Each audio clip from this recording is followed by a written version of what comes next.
In 2008, archaeologists made world headlines when they unearthed a Paleolithic finger bone from a juvenile female estimated to be 41,000 years old.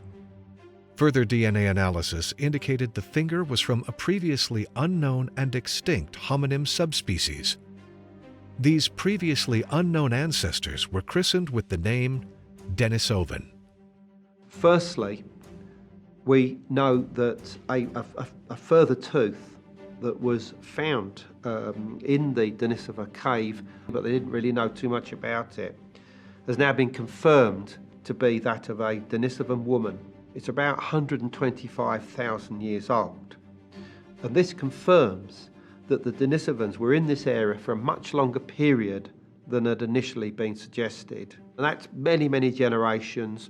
That means that they were an incredibly developed population. The Denisovans had to be much more advanced than what they're being credited with.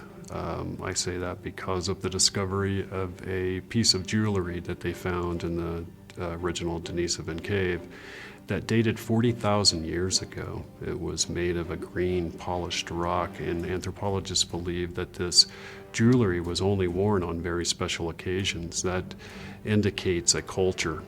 It indicates art.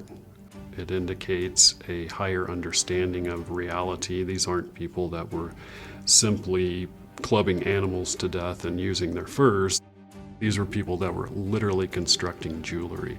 That's something a lot of anthropologists are uneasy with because it shows a depth of understanding and beauty in their culture that really shouldn't have existed with such ancient hominids. The archaeologists kept digging a bit more, as they tend to do, and they found that when they got to a layer that's about 380,000 years, they found tools there, they found a needle, they found certain artifacts that looked like bracelets and other ornaments, and they also found a ring which has been beautifully shaped out of rock. It has been obviously machined and polished. Beautiful bone needles have been found in the Denisova cave, suggesting that the Denisovans wore tailored clothing.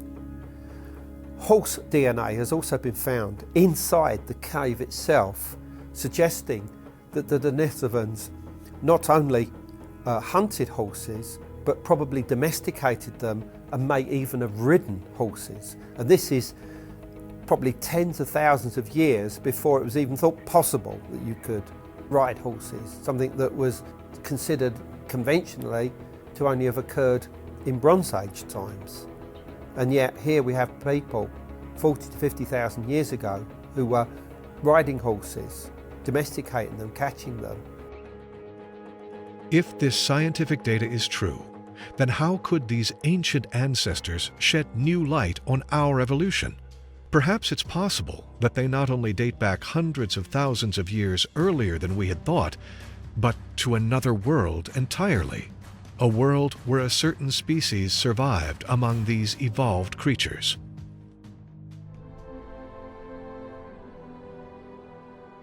Baalbek is one of the big enigmas of which there is very little answers.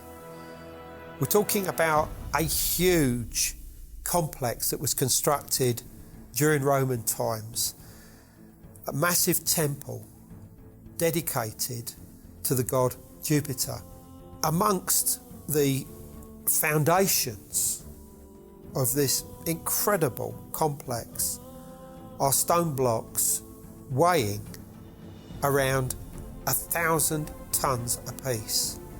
But the big question comes, did they reuse those stones, those big ones, the 1,000-tonners? That's the thing. And if they did reuse them, who the hell created those stones in the first place, and why so large? Some will say that it was superhuman how these massive stones were carved.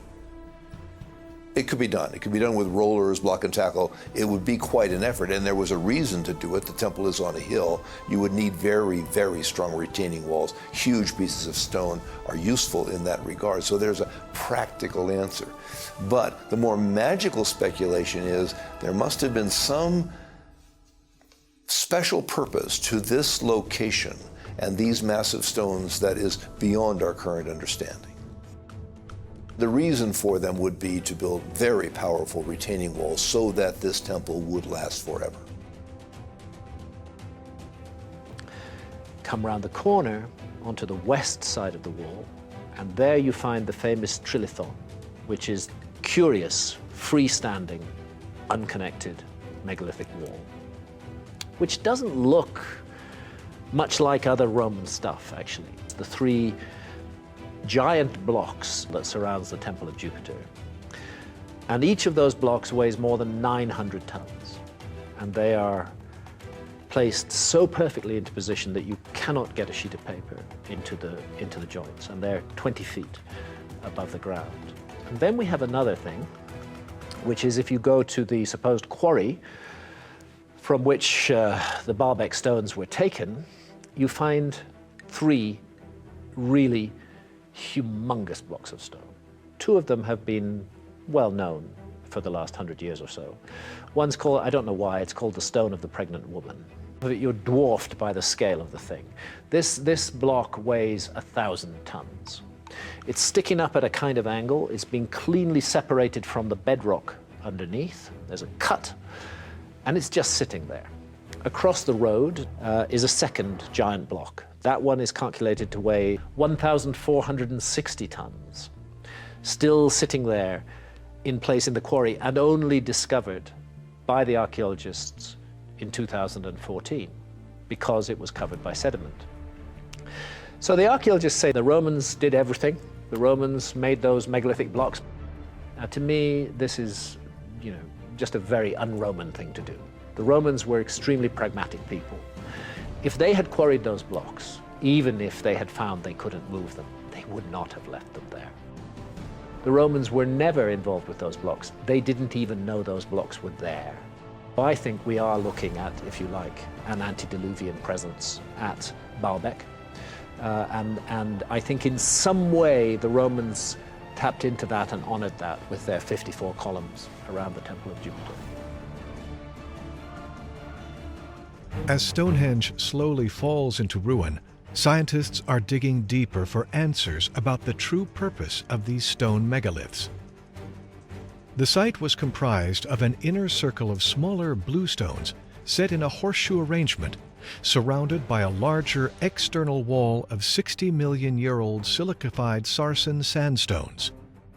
50 remain standing today.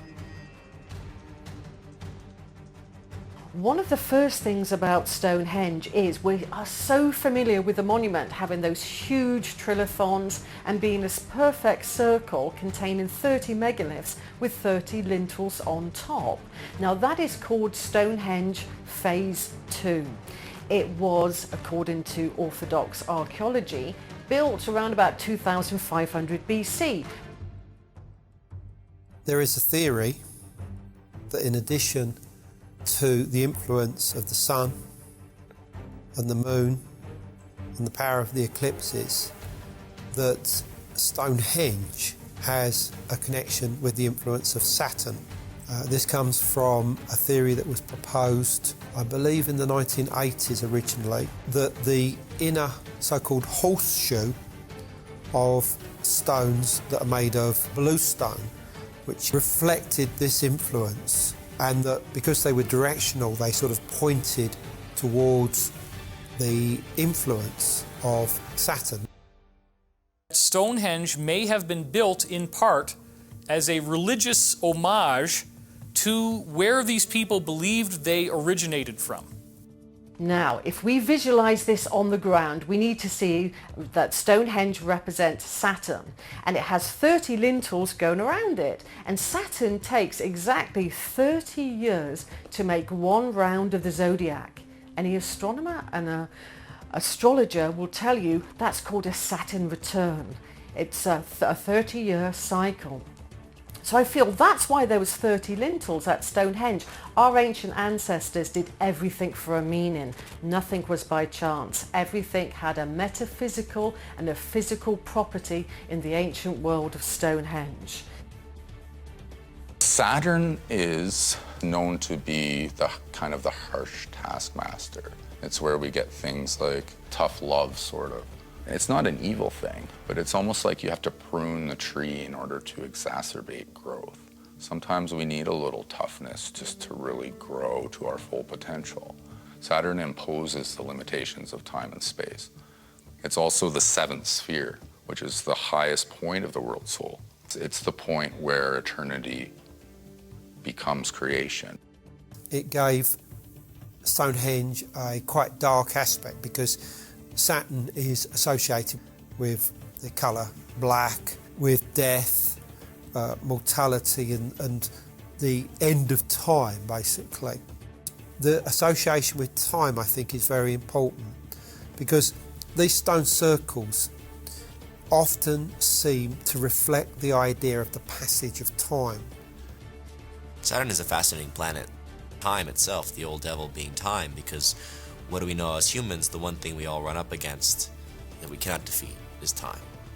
So Saturn, as this sort of ring lord, actually, it was considered a very destructive planet.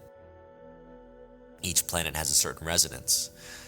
Mars for war, Pluto is sort of the outlier, Venus is for love, but Saturn has been this sort of monster in mythological history. You had this understanding of Saturn and Kronos as being the sort of governors of time. There were certain mechanistic aspects of it, but it was also very fluid, and you have to associate the fact that there were cycles within cycles within cycles. So that's why we have to pay attention to them, because our livelihood, our survival depends on the understanding of these long cycles. Stonehenge is many, many layers. And yes, it's a place of learning, it's a place of fertility, it's a place of wisdom, it's a place of gathering, and of course it's an astronomical marker and an astrological marker as well. It's all of those things. It's like a big Russian doll without the Russian counterpart.